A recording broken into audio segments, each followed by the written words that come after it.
नमस्ते दोस्तों, मेरा नाम आशीष है और आपका हमारे YouTube channel unique guide by Ashish में बहुत बहुत स्वागत है।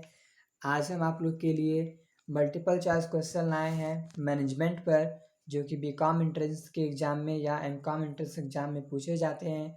तो चलिए वीडियो को स्टार्ट करते हैं और देखते हैं आज का पहला क्वेश्चन। आज का पहला क्वेश्चन है हमारा, which one is not features of decentralization. Decentralization का फीचर्स नहीं है, बताना है इसमें से। तो देखिए क्या है, पहला है reduction in the burden of top executives. तो क्या होता है कि हम जो टॉप एग्जीक्यूटिव्स होते हैं, जो ऑफिसर्स होते हैं, उनका बर्डन कम हो जाता है, उनके कार्यभार में कमी आ जाती है। तो ये बिल्कुल सही है। ठीक, ये डिसेंट्रलाइजेशन का फीचर्स है। यहाँ पे हमें नॉट जो फीचर्स नहीं उसको बताना है। दूसरा है डाइवर्सिफिकेशन इन फैसिलिटेट। तो क्या होता है कि यहाँ पे विविधीकरण की सुविधा होती है, ये भी बिल्कुल सही है कि यहाँ पे लोग क्या होता है कि अलग अलग कार्य अलग लोगों को दे दिया जाता है या अलग अलग लोगों को नियुक्त कर दिया जाता है। तो ये भी डिसेंट्रलाइजेशन का एक फीचर्स है। अगला देखिए क्या है, इट फैसिलिटेट्स हैंडलिंग इमरजेंस। तो क्या होता है कि संकट काल में आसानी से सामना, तो संकट काल में आसानी से सामना हम नहीं कर सकते हैं डिसेंट्रलाइजेशन में। अगर सेंट्रलाइजेशन होता है तो वहाँ पे हम कर सकते हैं। तो ये फीचर्स नहीं है। आखिरी देख लेते हैं, इंसेंटिव टू यंग एग्जीक्यूटिव्स। तो यहाँ पे युवा अधिकारियों को प्रेरणा भी मिलती है डिसेंट्रलाइजेशन में। तो ये भी ऑप्शन बिल्कुल सही है। तो बात करते हैं नॉट फीचर्स की, तो यहाँ पे आपका सी ऑप्शन बिल्कुल सही है। जो संकट काल में है वहाँ पे हम तुरंत आसानी से सामना नहीं कर पाएंगे अगर डिसेंट्रलाइजेशन होगा तो। ओके, तो यहाँ पे सी ऑप्शन, ए पहले का सी ऑप्शन बिल्कुल सही है। अगला क्वेश्चन देखिए क्या है, two factors theory of motivation propounded by. Option दे रखा है William G Ouchi, Frederick Herzberg, Henry Fayol, George Terry. तो यहाँ पे आपका बी ऑप्शन बिल्कुल सही है। फ्रेडरिक हेल्सबर्ग ने टू फैक्टर थ्योरी दिया था।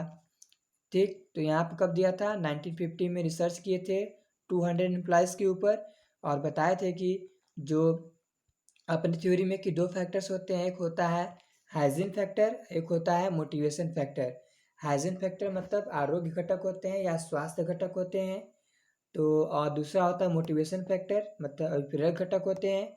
हाइजीन फैक्टर्स में कंपनी के जो इन्वायरमेंट है उनसे रिलेटेड है, जिसमें supervision, policy and administration of company, working condition, salary, job security, interpersonal relation and status आता है।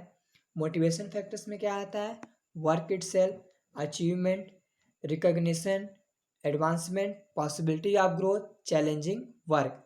तो ये सभी चीज़ें आती हैं। तो कभी कभी एंट्रेंस एग्जाम में पूछता है कि हाइजीन फैक्टर्स में इनमें से कौन सा नहीं है, या फिर मोटिवेशन फैक्टर्स में इनमें से कौन सा नहीं है टू फैक्टर थ्योरी में। तो आप देख लीजिए इसको, इस तरीके का क्वेश्चन भी पूछता है। आइए अगला चलते हैं, क्या है, leader who decentralize authority and interacts with his followers is called autocratic, democratic, free reign, none of this। तो यहाँ पे क्या हो जाएगा, बी ऑप्शन बिल्कुल सही है, डेमोक्रेटिक, जनतंत्री। जनतंत्री नेता क्या होता है कि वो अपने अधिकारों को डिसेंट्रलाइज कर देता है, अधिकारों का विकेंद्रीकरण देता है और अपने जो फॉलोअर्स होता है उनसे विचार विमर्श करता है। तो ये हो गया डेमोक्रेटिक थर्ड का। चलिए अगला क्वेश्चन क्या है, where was born George Elton Mayo. George Elton Mayo का जन्म कहाँ हुआ था, दिया हुआ है अमेरिका, ऑस्ट्रेलिया, फ्रांस, जापान। तो यहाँ पे बी ऑप्शन बिल्कुल सही है, जॉर्ज एल्टन मेयो का जन्म ऑस्ट्रेलिया में हुआ था। इन्होंने ये जो मैनेजमेंट के अप्रोच है वह ह्यूमन होगा, यहाँ पे ह्यूमन रिलेशन अप्रोच था उनका। उनका ये कहना है कि अगर संगठन में, ऑर्गेनाइजेशन में लोग मानवीय व्यवहार के साथ रहें तो संगठन आगे जा सकता है। मतलब जो मैनेजर्स हो और एम्प्लॉय हो उनके अंदर ह्यूमन रिलेशन हो। ठीक, तो इन्होंने हाथोन प्रयोग स्टडी भी किया था। तो पूछता है कि हाथोन स्टडी किसका है, तो आल्टन मेयो का है। कि आल्टन मेयो ने कौन सा स्टडी किया था, तो हाथोन स्टडी किया था। ऐसा क्वेश्चन पूछता है। उनका जन्म कहाँ हुआ था, ऑस्ट्रेलिया में हुआ था।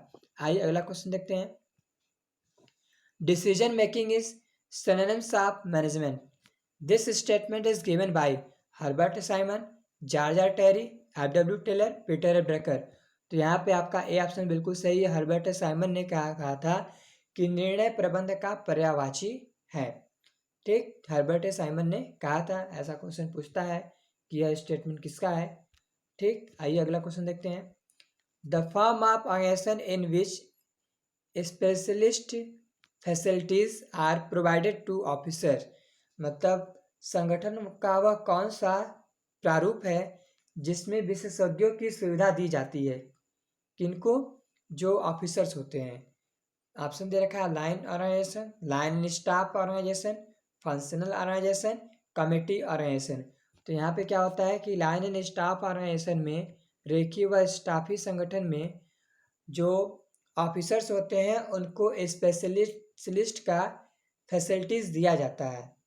तो जैसे क्या है कि कोई है ऑफिसर, उसको अगर दिक्कत आता है तो अपने स्पेशलिस्ट से पूछ सकता है, बट यहाँ पे स्पेशलिस्ट का सजेशन माने या ना माने उस ऑफिसर के ऊपर डिपेंड करता है। और ऑफिसर कोई भी अगर टास्क लेता है, काम करता है, कोई भी अगर गलती करता है तो स्पेशलिस्ट उसके लिए जिम्मेदार नहीं होगा, ऑफिसर जिम्मेदार होगा। ओके, तो इस कारण से क्या होता है कि अगर इस तरीके का आंसर है तो वहाँ पे कन्फ्लिक्ट होता है किसके बीच, स्पेशलिस्ट एंड ऑफिसर्स के बीच होता है। तो यहाँ पे 6 जो है उसका ऑप्शन क्या है, बी सही है। रेखीय व स्टाफी संगठन में यहाँ पे हमें विशेषज्ञों की सुविधा दी जाती है। आइए अगला क्वेश्चन देखते हैं क्या है। X and Y theory of motivation proponent by McGregor, Vroom, William G Ouchi, Abraham Maslow. तो यहाँ पे आपका मैग्रेगर ऑप्शन बिल्कुल सही है। इन्होंने एक्स एंड वाई थ्योरी दिया था। उन्होंने मोटिवेशन के अपने थ्योरी में ये बताया कि 2 तरीके के पर्सन होते हैं, एक एक्स तरीके के होते हैं, एक वाई तरीके के होते हैं। एक्स वाले जो होते हैं वह निराशावादी होते हैं, वो अपने मन से काम करना पसंद नहीं करते हैं। उन्हें काम करने के लिए बोला जाता है, उन्हें डराया जाता है, धमकाया जाता है, तब वो काम करते हैं। और वाई के क्या होते हैं कि वो पॉजिटिव सेंस रखते हैं। ये क्या करते हैं कि बिना कहे को काम करते हैं। ठीक, और ये अपना जिम्मेदारी समझते हैं, इन्हें डराना धमकाना नहीं पड़ता है। तो 2 तरीके के पर्सन है, एक्स और वाई। एक्स वाले क्या होते हैं, निराशावादी होते हैं, और वाई वाले क्या होते हैं, आशावादी होते हैं। चलिए अगला क्वेश्चन देखते हैं क्या है। विच one is non monetary of motivation, मतलब इसमें यह है कि नॉन मॉनेटरी मोटिवेशन का कौन सा जरिया है। Job security, increasing in salary, premium, bonus. तो जॉब सिक्योरिटी क्या है, यह नॉन मॉनेटरी मोटिवेशन का एक तरीका है। बाकी तीनों क्या है, मॉनेटरी है। ओके, आइए अगला क्वेश्चन देखते हैं। Which one is negative process in staffing. Option दे रखा है रिक्रूटमेंट, सिलेक्शन, प्रमोशन, ट्रेनिंग। इसमें से कौन सा बताना है कि यह नेगेटिव प्रोसेस है। कई बार एंट्रेंस एग्जाम में पूछा जाता है कि इसमें से कौन सा नेगेटिव प्रोसेस है। तो सिलेक्शन क्या है, नेगेटिव प्रोसेस है।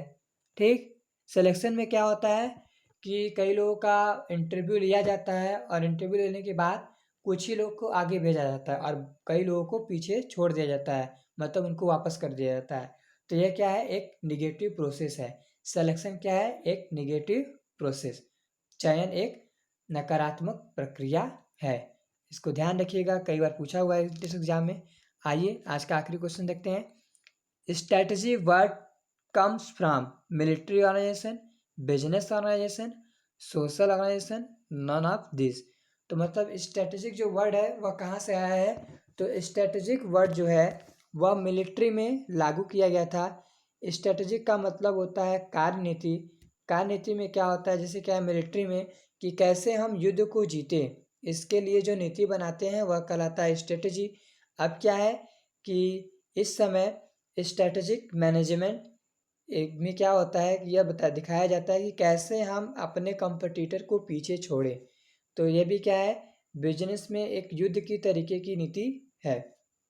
तो ये स्ट्रेटजी जो है वह मिलिट्री ऑर्गेनाइजेशन से लाया गया है। समझ में आया। तो ये था हमारा आज का वीडियो।